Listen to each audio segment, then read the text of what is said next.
casing, you all cut a piece, you used this pattern. What do I need to do to this before I put it on here? I have to trim 1/4 of an inch, all right? So once I've done that, I make sure that the bubble side is down, right? And then I'm gonna start from the inside out. Our little 4-inch piece that we did our sample was little, small enough to fit underneath the entire thing. This one's not.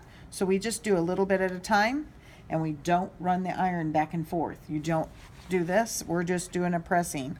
And you'll be able to see the little dots start to melt.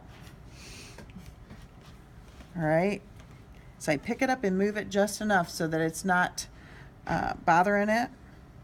We don't want to smear it, but you can see as you look, the little dots melt. You can do over that over the entire thing.